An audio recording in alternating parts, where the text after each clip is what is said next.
Good afternoon, good morning. This is Mark Johnson from Loyalty 360. Hope everyone's happy, safe, and well on this Tuesday afternoon, Tuesday morning in some places, I suppose. Want to welcome you back to another edition of Loyalty Live. In this series, we have the pleasure of speaking with the leaders in the customer channel and brand loyalty industry about the technology trends and best practices that impact brands' ability to drive unique experiences, engagement, and most importantly, customer loyalty. Today, we have the pleasure of speaking with David VanWiggeren, CEO of Droptank. I always butcher that name, so sorry about that.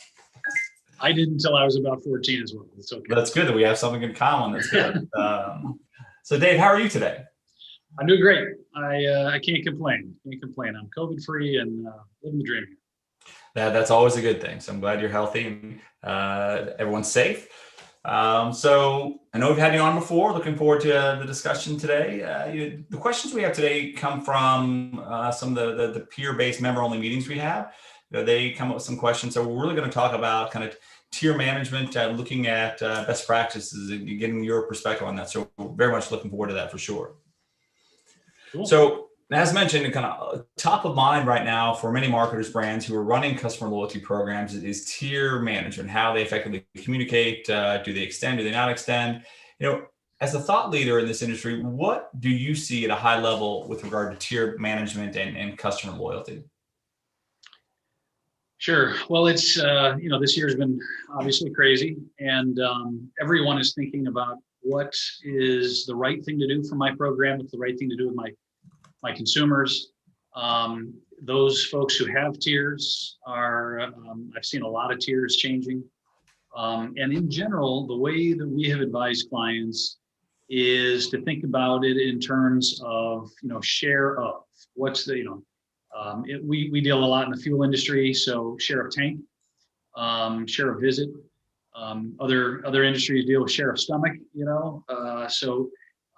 right now, people are only driving so much, for example. So asking them to fill up a certain number of gallons a month, for a lot of people, is not achievable.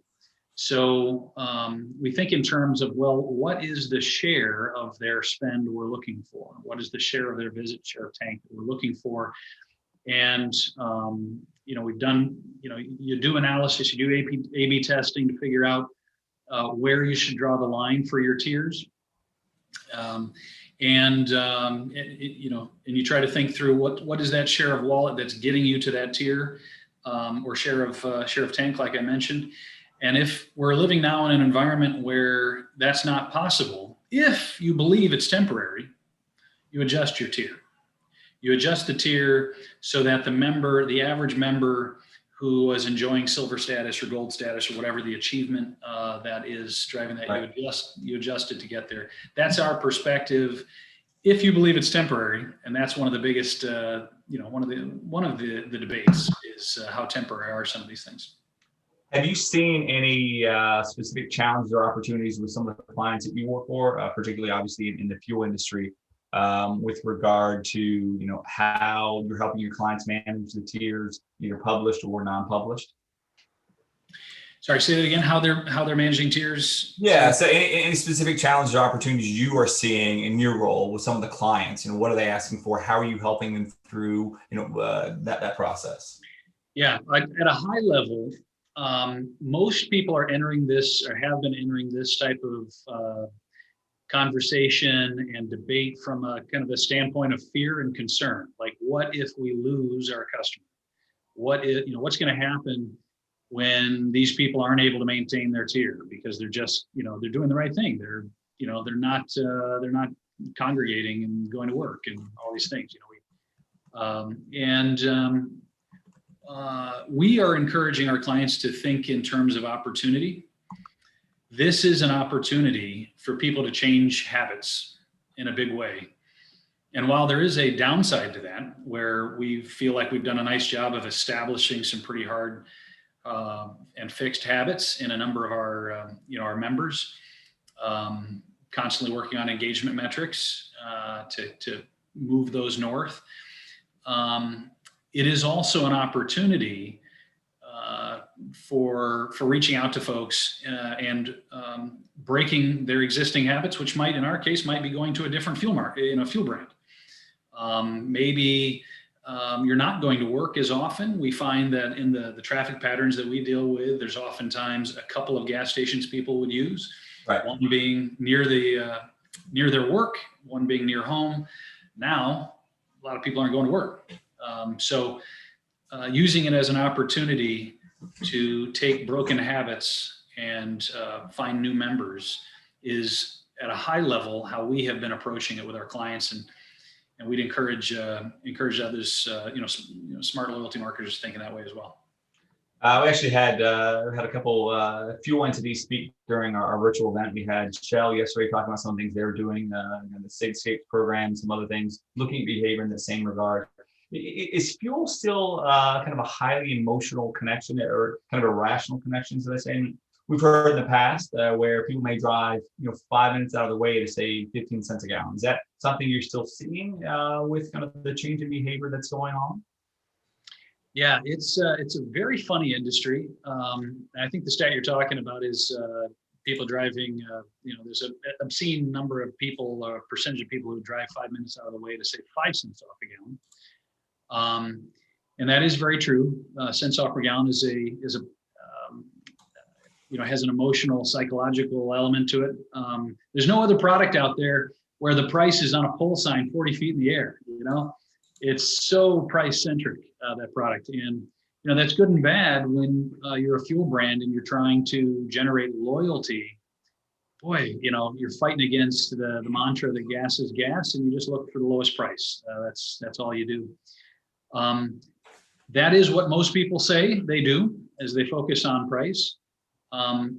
But it turns out people do still care, even though when they fill out a survey, price is the highest motivator. And then other things like cleanliness and well lit and things, those are very far down the list.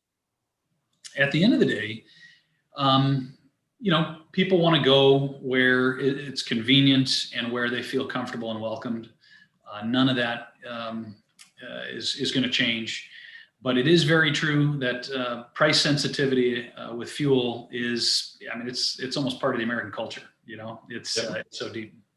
So, when you look at tier expiration, tier management, obviously a big concern for brands. We've had some meetings with our brand members, and they kind of talk about it amongst themselves. There's a challenge of, do you extend or do you allow them to maybe make up a partial percentage of that? Because what we heard is that extending them in all cases may not be advantageous, right? It may not necessarily have them commit. So if they're used to spending, X amount of dollars over a period of time, do you give them 2 months, 3 months to make a percentage of those purchases to kind of, there's some reciprocity, some buy-in, some engagement, or, what's the best way to manage this expectation? Understanding that it is completely new, the environment that we're living in now. Yeah, I think it is very dependent on industry. I think if you're in hotel and airline where it's very difficult for some of your members to participate at all in the core of your program. There's people who are flying every week, every 2 weeks, going someplace and literally are not flying at all, now. So it's very difficult in that case to tell a member, oh, you only have to fly so much, or you lose everything you've built, and some of these are, really important.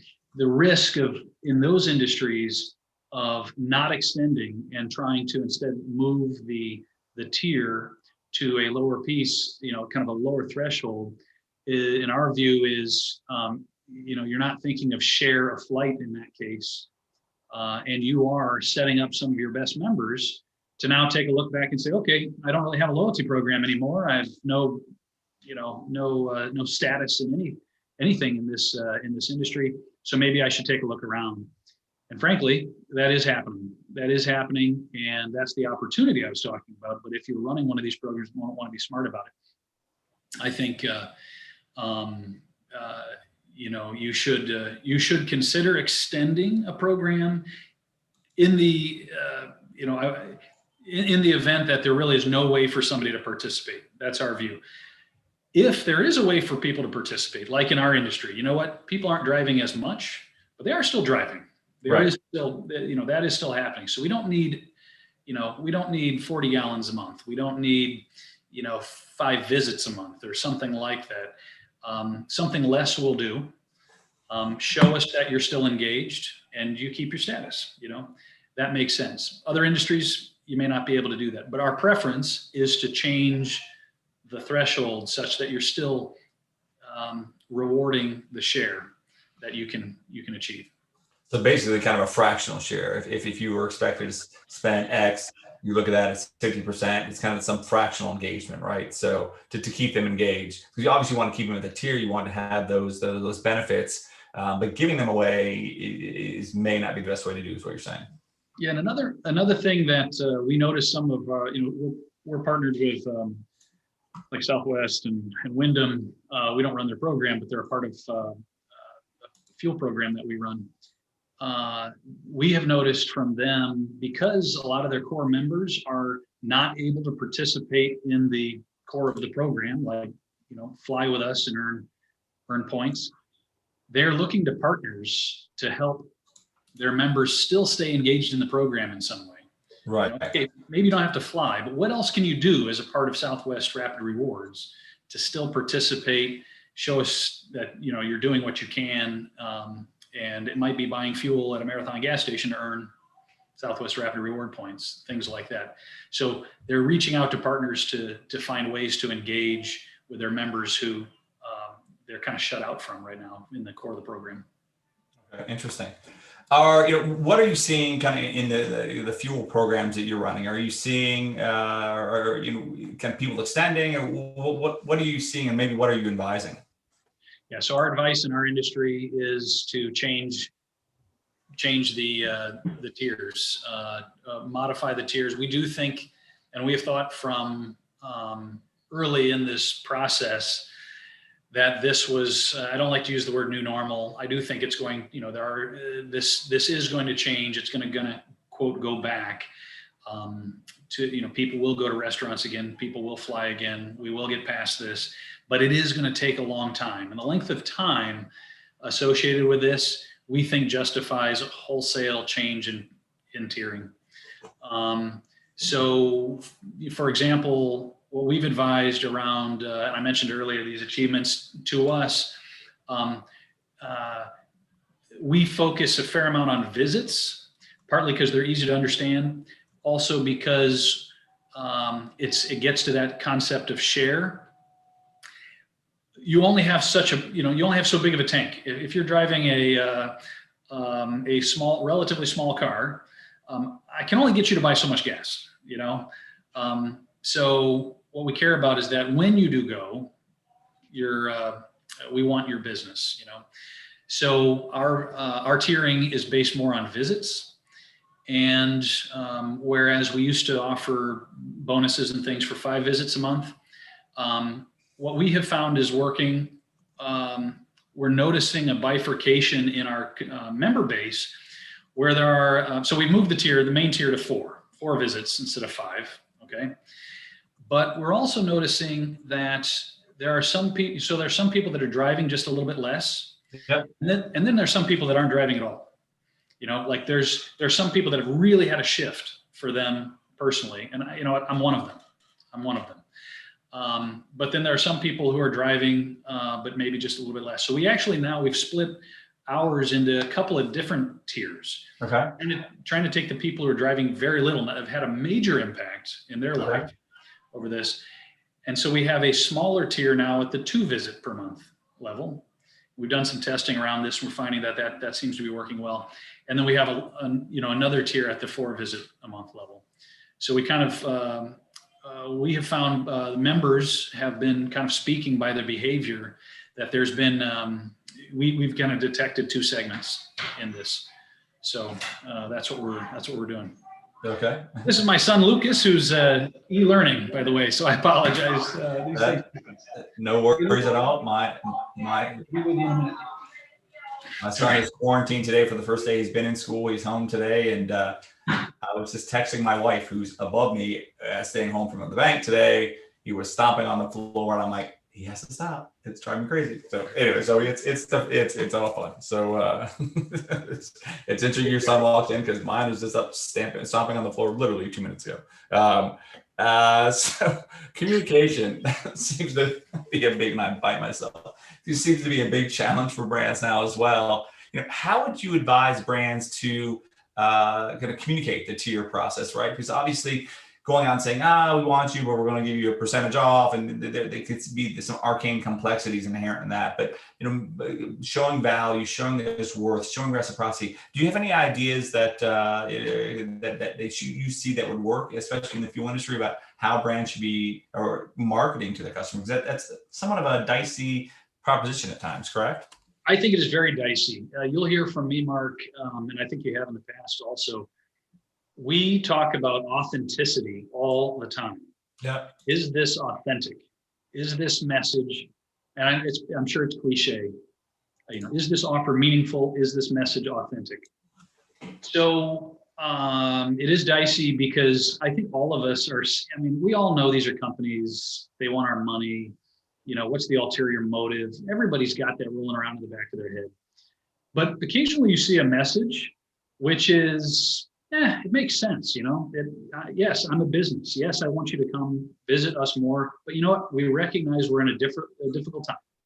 And right. So we want to reward our most loyal members. We sincerely love our loyal members. We enjoy working with them. We enjoy serving them. And in this time, we recognize that you showing your love for our brand it's not as easy as it used to be. So right. Anyway, we think those type of authentic messages that are it's kind of a serious subject too. I've seen some of the marketing around these changes of tiers. And just in general, some of the marketing tactics that have gone overboard with the seriousness. I don't know if you remember this, but like I watched some things on DVR or whatever, and I end up seeing some commercials from April, and all of these commercials are like a lot of hand wringing. Oh, we're here for our customers, and it's such a right. terrible. And like I saw a couple of those, and I was over it. That's not what I want from my brand. I don't need my brand to. I don't know. This is just. You have to guess at some of these things. So I put myself in other people's shoes a bit, but I also am a consumer. But anyway, I think there's, on the one hand, you can overdo it by your sappiness because that's not authentic. You don't care about me that much, But then you can also be a little too flippant, like, hey, good news, the tier is now easier to hit, and not even acknowledge why you're doing it, Right. So I think striking that balance in the middle, which frankly is just, it comes down to like authenticity. Consumers are smart. They get what's going on. They know the pickle you're in as a brand, and they want to be appreciated. And I think people can do that if they're honest about it. So brands who may not have a tier program, especially in the fuel industry, but maybe interested in pursuing that in the future, what is your advice on how they should plan for that? Are there a couple of things that they should be considering or having in place before they make those decisions? I'm a fan of tiers. I think tiers make a ton of sense. The only reason in our industry that we've ever advised against tiers, and we've done this relatively recently, is in an initial rollout, you need to keep messages simple.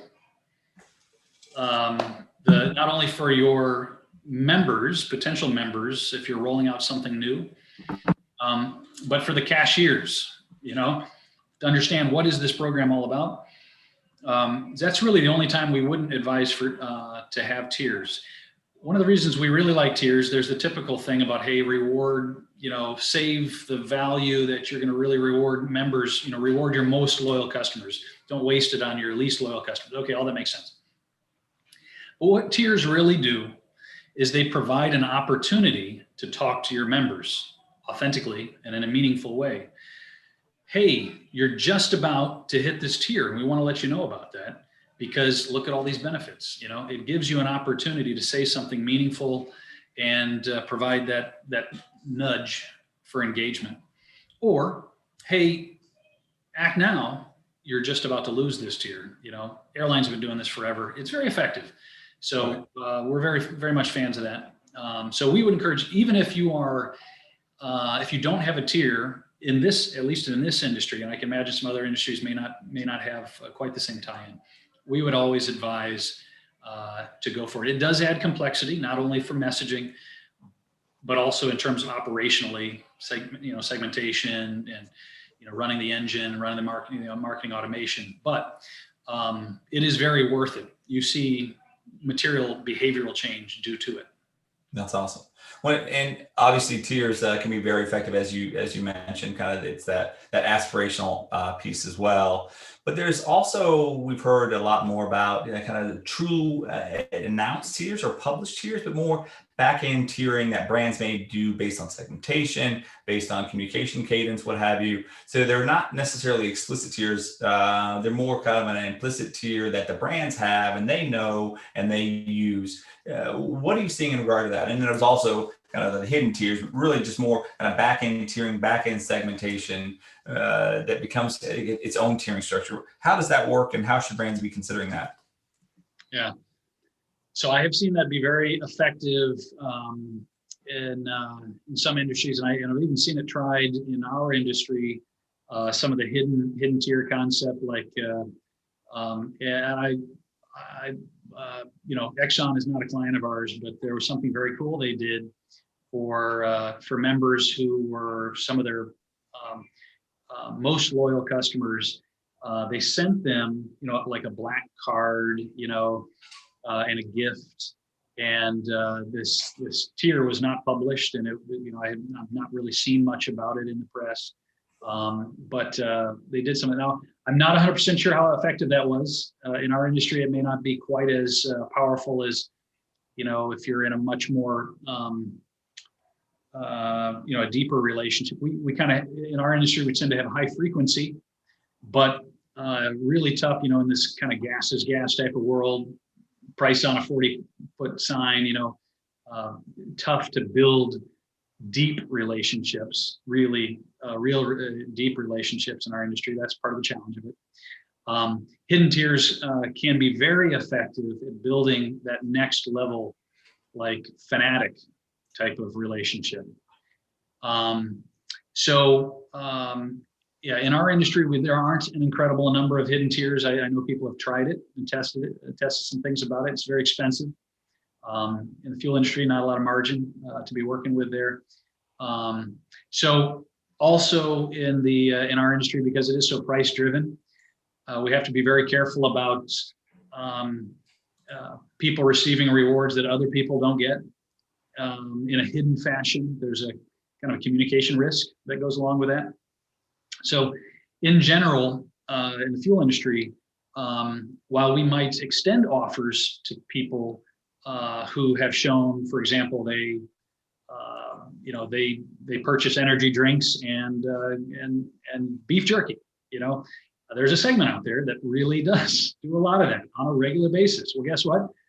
We're going to hit them up with offers that are related to that, and maybe we can extend their purchase. But you know what? For somebody who has only gone into the convenience store once in the last 6 months, for all the messaging, kind of every message has a cost in our view.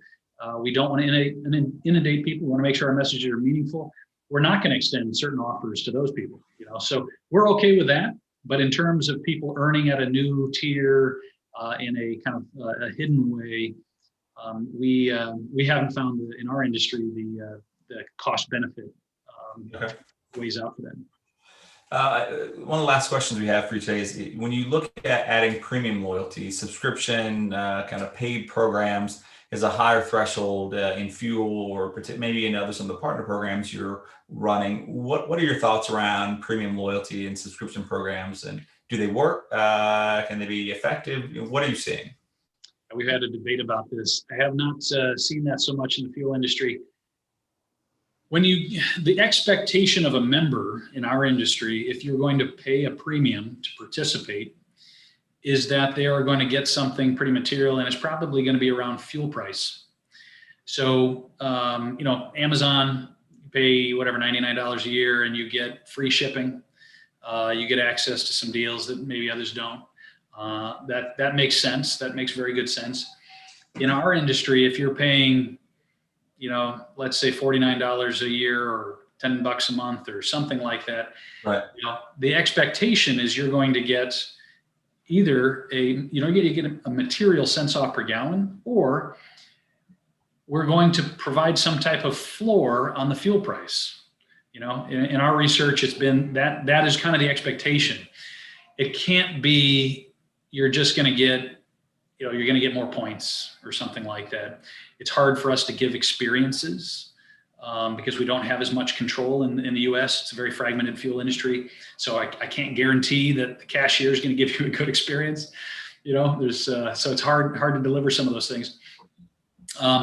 So today we haven't seen that in our industry. I love it though. I love the concept of members being able to raise their hand and say, you know what, I really want to be participating at the top tier of this program.